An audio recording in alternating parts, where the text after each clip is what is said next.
นนี้เขาก็จะเกี่ยมเขานี่นะ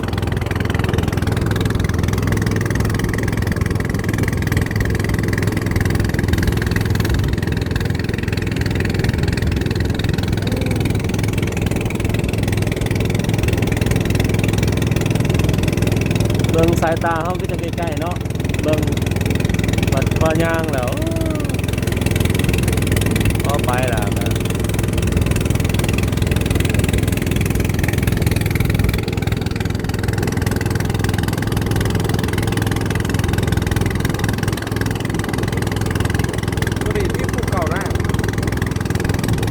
นั่นแหละ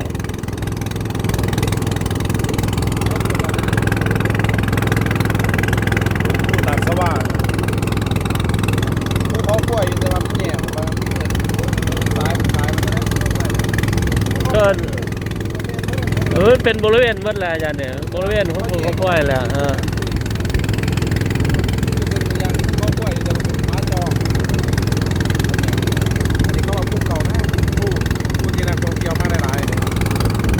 การเศร้าว่า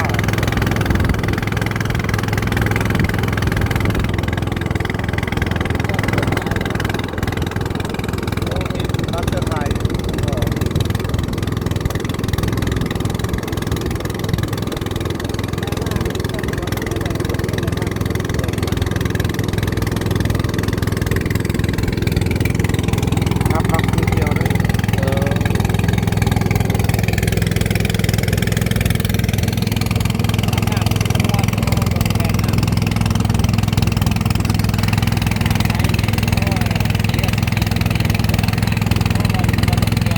แล้วจะทอดในเดี๋ยวบ้านเขาไปนี้เนาะนี่เนี่ย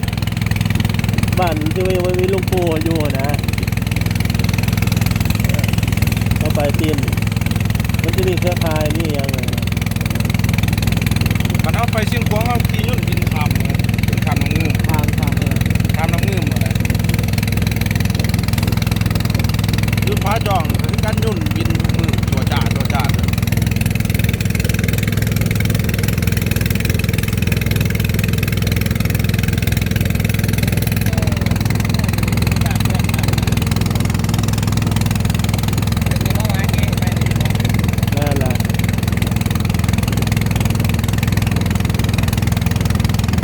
ว่าพระใดพระด่างรุ่นนี่เท่งลงมาพานตัวนี้อะไรพระใดนี่เท่งพระด่างไปทางไหนเนี่ยไปทางนี้เราขึ้นไปเรื่อยเนี่ยลงมาเลยฮะลงทางนี้พอได้ไม่แต่ลงทางเดียวนี่แสดงว่ามีผ้าไรหน่อยแม่ตัวสูงสุดเห็นพระใดเขาอยู่เท่งนี่เขามาเห็นงอนตัวนี้ได้เนี่ยเขาเห็นบานมันเอาขึ้นตั้งไหนมาทางนี้นะนี่ทางเดียวกันนี่แหละย่างโค้งขึ้นบ่งานโค้งมันก็จะมีแยกอยู่ขนาดแล้วแยกเจ้าน้อยเขาแยกเขาไปแต่เขาอยากไปบ่อยากเมื่อยเนี่ย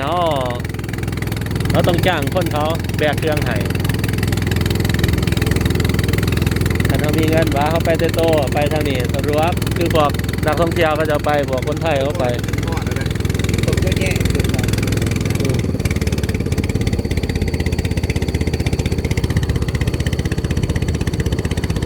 โอ้แสดงเขาจะได้เดินทางไกลเติบได้ย่างไปไกลเติบได้เลย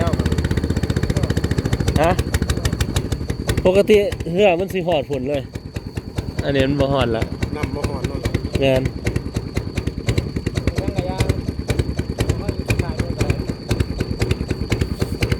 คนนี้สิไปเอาอีกได้นี่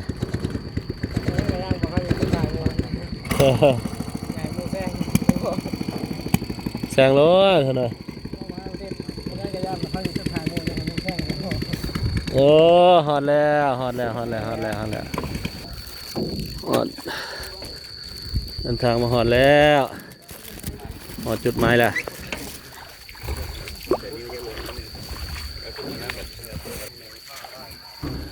เอาลงจากเรือแล้วเนาะสุดนี้นี่โอ้เป็นมวนเขาบ่ได้ขี่เรือฮอดมองอันนั้นมันสิได้ย่างมาไกล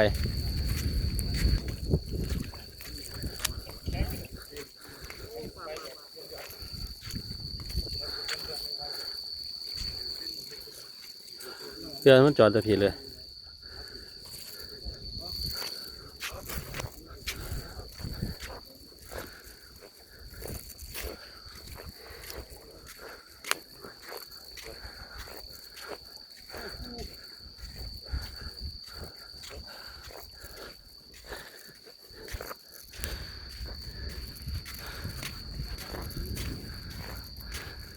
แกะผาออกก็ได้แกะออกก็ได้ผามันต้องใส่ก่อนวีดบาน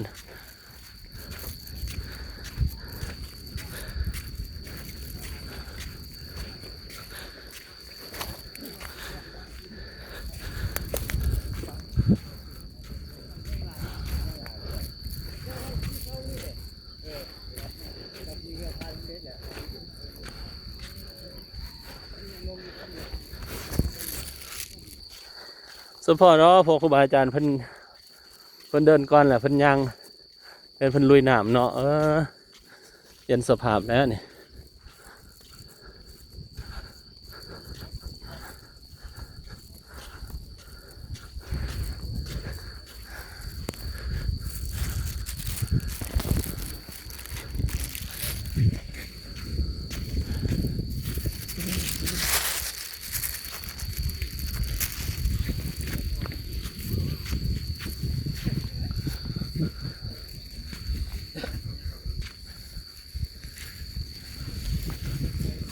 น่ะอาจารย์กับยัง โอ้เขาจะตั้งแคมปิ้งอยู่นี่เนาะ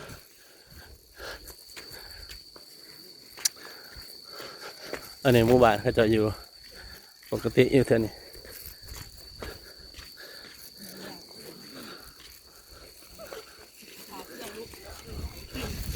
พวกพาได้เขาจะบ่ได้ขึ้นแล้วเนาะส่วนนี้เขาบ่ได้ขึ้นเขาสิไปแต่ตาสว่างเท่านี้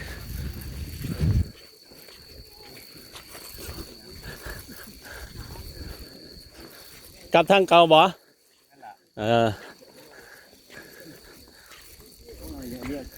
พอออกกันยังได้ท่าเครื่องอยู่ พอกสิไปน้ำบ่ ถ้าจะไปคนที่ท่าไปเพราะเนาะ จังหวะสิทามองกันนั่นสันเพนทาสันเพน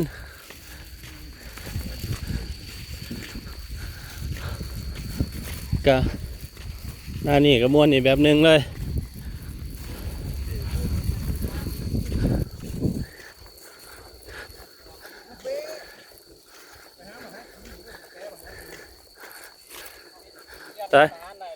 ไป1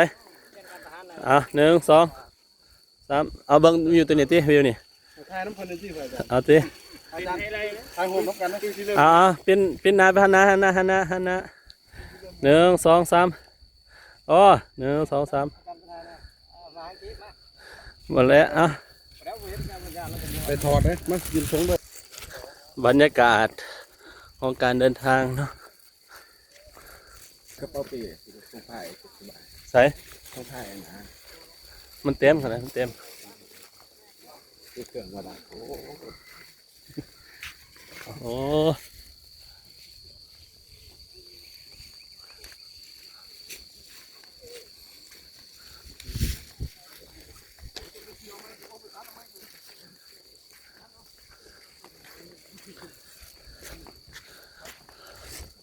ทุกโอกาสได้เดินเนาะก่อนเข้าพรรษาก็น่าจะปิดทริปเท่านี้ละใกล้ๆแล้วเนี่ยโอ้สมพอเขาจะมาสร้างเฮือนแต่ว่ามันใกล้ๆเพราะท่านี้มีแต่หินถ้าเฮ็ดเฮือนเฮ็ดหยังก็เฮ็ดในส่วนนี้เจ้าหน่อยพวกเจ้าบ่มีธงบ่มีธงเนาะโอ้ต้องหิวแล้วไอ้สัน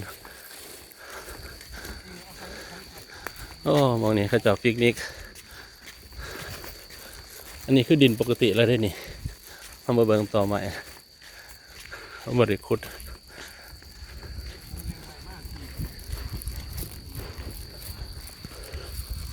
แต่ก่อนหน้ามันมันขอไปเทิงคนขอไปเลิกเลยคณะสงฆ์จากวัดป่านาดีจาริกภูเขาควายเขตน้ำตกตัดสาวาอันนี้คือหมู่บ้านพวก ชนเผ่าเหย้าหรืออหยังอย่างนี่แหละ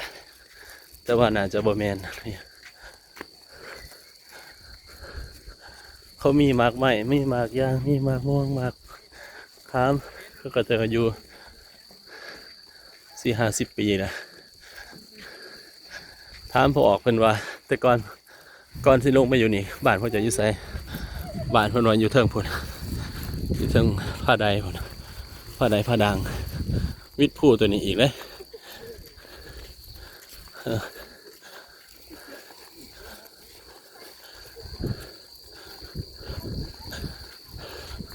ไกลเติมได้วิทย์ผู้เทิงแต่ว่าพอดีเขาจะสั่งเขื่อนแล้วก็เลยมันยกย้ายอย่างพี่ลงมาเทิงมาอยู่นี่อันนี้คือตามบอกเราแต่คนเป็นจริงนั่นก็หมดแน่ใจเพราะว่าสุดหนึ่งพอออกคนมานำนะเอาไปส่งไปนั่นแหละเอาไปผ้าใดผ้าดัง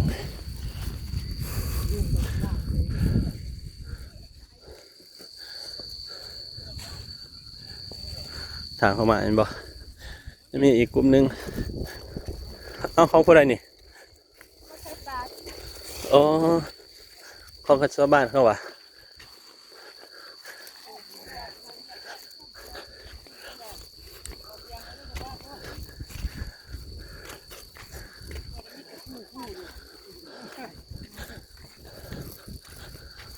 โอ้บ่ทันวิทย์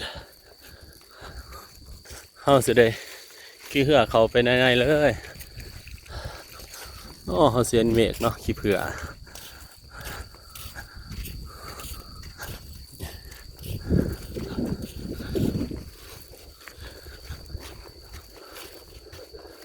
โอ้สุดยางข้ามห้วยตัวนี้พูดแล้วเท่านั้นแล้วตาสว่างโมโหมันอยู่มองใด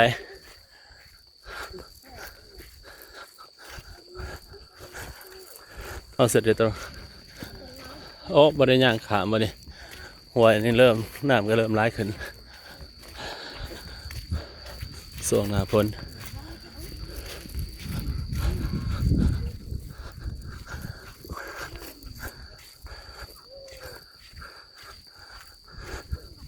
มาโซนนี้กับบรรยากาศกับแบบนี้ประมาณนี้อ๋อว่าไม้เอาคักแท้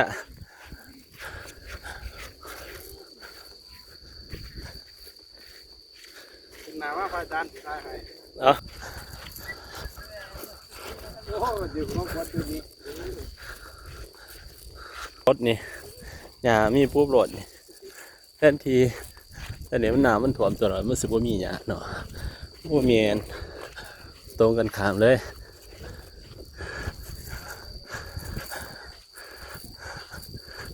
สาขานำเงิมที่ไรเขาแค่เขื่อนว่าน้ำตัวนี้ไหลตลอดปีได้นี่ครูบาอาจารย์เพิ่นขามโอ้อย่างขามตัวนี้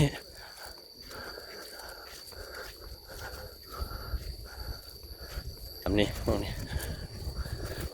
เนี่ยว่าเป็นยังคือบ่ขี้เหือปกติ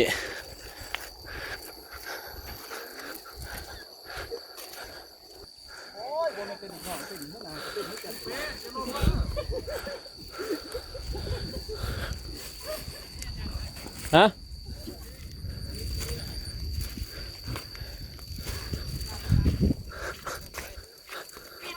มาทางพี่หน่อยมาทางพี่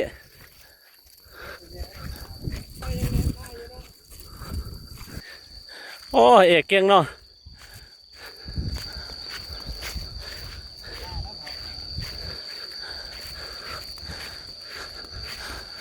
จบคลิปเพียงเท่านี้